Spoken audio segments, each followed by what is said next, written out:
Yo, yo, yiggity, yo. What's good, y'all? My name is Christian Covington. Happy Black History Month, my peeps. Last week, in case you did not catch it, I dropped a video featuring the oldest living generation of my family. They were sharing their experience growing up as Black people. This week, this video right here is featuring the next generation. So that would be my mother, her siblings, and her cousins. In this video, they will share their experiences growing up as Black people as well. Big shout out to everybody who was able to participate in this video. I truly appreciate you. As I say every video, it is not about the quality of the video, it's about the content. If you have not seen the video featuring the oldest living generation yet, you should check that out and kind of listen for the similarities and differences between both of these generations. All right, here we go. I grew up in an all-Black community, which protected me from racism. Living in Park Hill, I just remember the power of the neighborhood, the power of community. All of our neighbors were Black. Everybody I knew, my uncles, my aunts, my brother, sister, everybody in the church, everybody in the block, everybody was Black.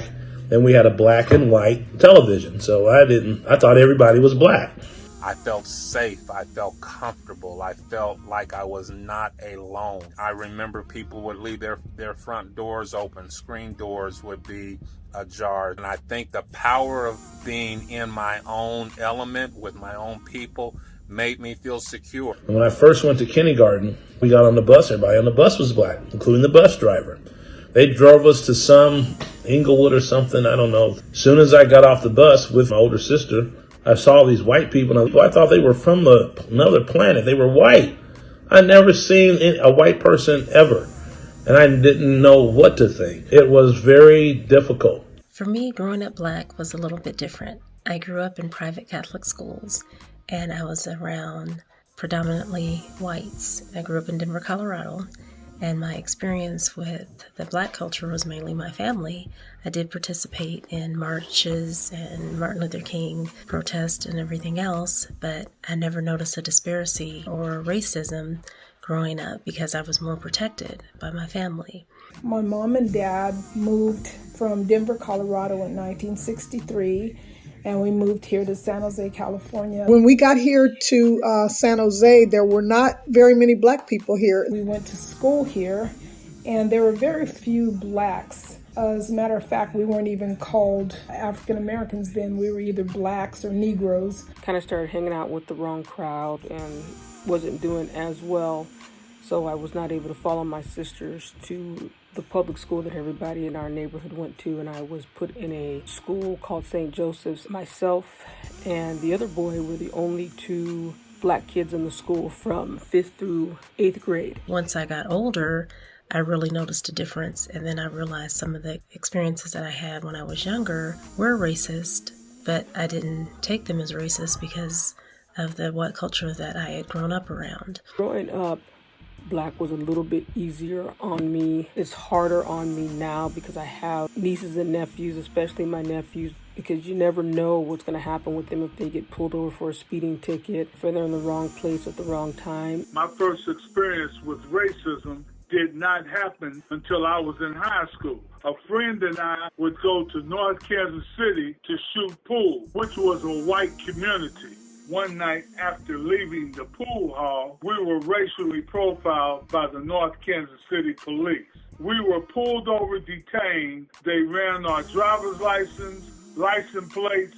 They could not find anything and let us go. I remember waking up in the middle of the night and hearing a loud bang and seeing there was a cherry bomb that was thrown through our mailbox. I also remember on 2 different occasions cross burnings in our front yard, once in Park Hill and once in Aurora. When we moved out of the Denver neighborhood into Aurora, I think that's when I had my first reckoning with the distinction of being Black. My first encounter began when we started going to school. We were bused outside of our neighborhood. The school I went to, there was going to be this big fight between the Cowboys and the Blacks. Cowboys were the white guys and gals, and of course then there were the Blacks. And it was gonna be this big blow up that had been developing and brewing. And I remember just feeling compelled, I gotta do something. So I remember going to school that next day, and I went and found the guy who was leading the Cowboys. I went to the black guy who was gonna be leading the black folks. I convinced them for us to have a sit down. And that's what we did. In our school, we ended up getting what was called the BSU, the Black Student Union. And more of us would come together as a people. We do things that celebrate our culture.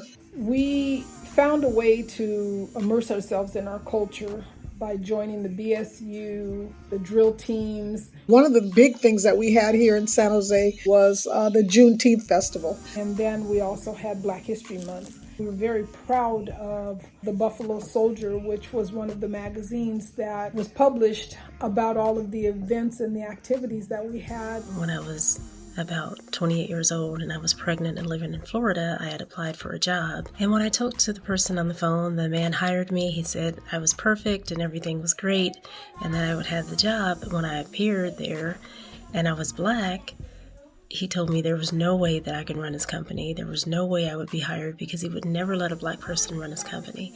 I remember walking out in tears. I called my mom from the parking lot and I was just like, I never had experienced that before. And she had explained to me that I had just been sheltered from that my whole life. It was difficult for players that I coach because they saw and experienced racism outside of the school that they just didn't understand. I had to explain to them that, yeah, that's going to happen. You were with a bunch of white people and you're the only black kid with them, and yes, you're the one that's going to get blamed. Trying to explain that to 14 and 15-year-old kids, that was difficult for me. I remember singing in the choir as a child. I could see maybe 6 to 12 feet away from me, Black Panthers guarding our doorway at all the entrances because of threats made to my dad by the KKK. All because my dad was an activist in the black community. The racism has always been here. It's just way more prevalent and out in the open now with the help of our great, happy to say, former president. Now that I've been awakened to the things that are going on, not only with myself or my children or my daughters, to know that it's not acceptable. Growing up black was a life experience, knowing what it's like to live safe in our community and to also know what it's like to have to stand up for our community and for others. I had God's guidance and ordering of my steps. So his covering helped to mold me and guide me and gave me the opportunity to remember that I had previous positive experiences. I think it's going to take a lot of healing, a lot of faith in God to bring this country back together. We have come a long way and yet have a long way to go. What black people experience is so much different than any other race. Through everything, my people prevailed and still yet prevail. I love the poem Still I Rise by Maya Angelou, and I'd like to quote, "Leaving behind nights of terror and fear, I rise. Into daybreaks so wondrously clear, I rise. Bringing the gifts that my ancestors gave. I am the dream and the hope of the slave. I rise." Thank you so much for watching. Please stay tuned for the next video. Be sure to like, comment, and subscribe to the channel. Peace up, A-Town down. Yiggity.